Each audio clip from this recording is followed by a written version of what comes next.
Can someone break free from cycles of reincarnations? You can only break away really once you completed that process. That's it. You can't just say I'm done on your own. You have to complete your destiny process, right?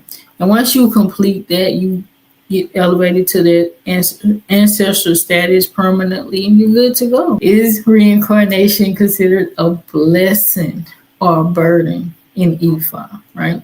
So it's not a burden. It definitely can be looked at as a blessing, but it is also a high level of responsibility. Because remember, when you're coming back to learn lessons and make amends sometimes.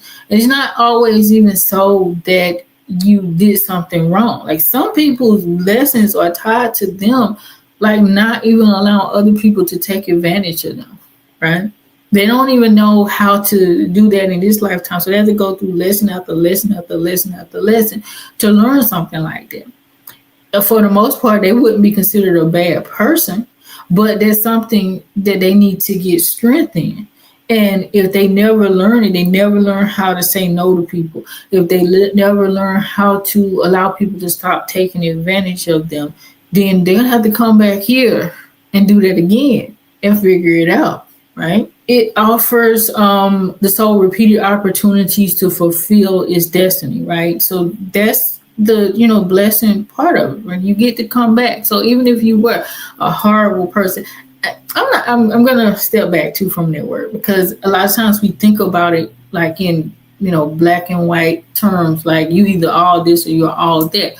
There are some people who are murderers, who are rapists, and all those things that we talked about before, who still were good people in some aspect. They may have done like some really horrible, atrocious things in their life, but they could have also done some amazing, wonderful things in life, right? So you get to come back and reconcile those types of things that you've done in the past.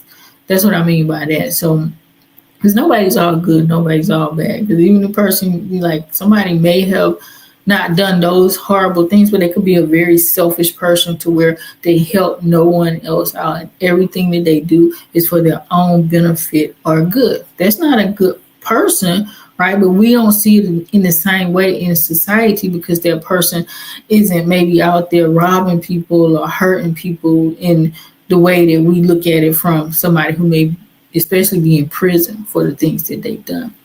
So I hope y'all understand the difference there. Recognizing that Ifa views death as a natural passage absolutely helps us to understand that, we came here for a greater purpose, and we need to walk in greater awareness. If you don't want to come back, I personally don't.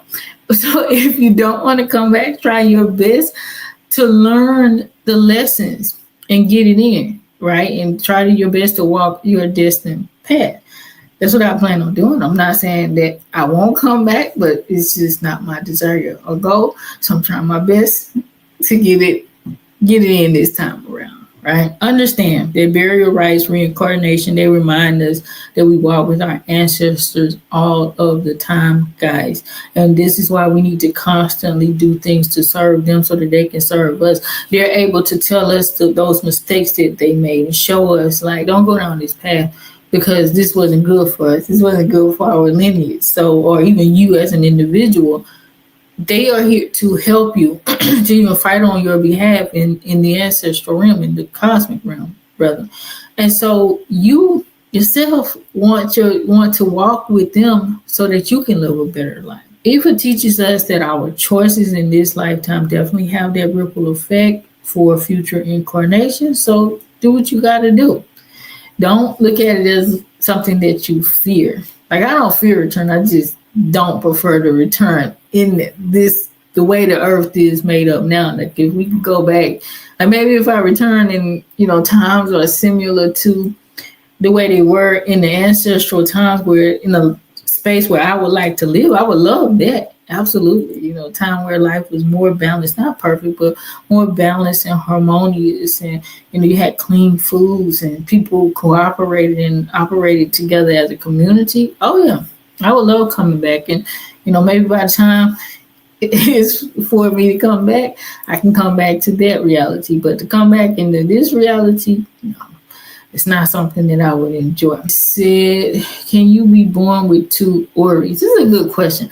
And I've heard that is a possibility. I've seen, I read it somewhere before. I don't know, but I've heard that people may have multiple ovaries. And when I read about that, it made me think about somebody like with multiple personality disorder or something like that. You saying you're wondering if Eshu had multiple ovaries since he wears so many hats.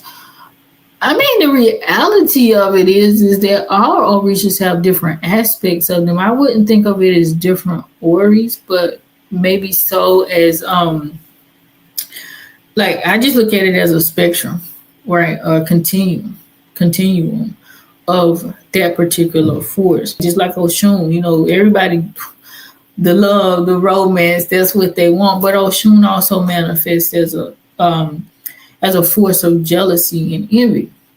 That's when you get to the opposite end of her energy, right? And the goal is always to manifest in that balanced space. And even going back to the question about multiple ovaries, it could even so be like maybe a person's like Orisha energy presenting, right? Because it's like you're said to have like one head Orisha in Isheshe, like a one spirit that resonates the most with you. But there may be other spirits that are like really close to you as well. And so maybe because the person doesn't know how to navigate those energies really, really well, it can manifest as them seeming like they have more than one aura, or even so what they call multiple personality disorder or something like that.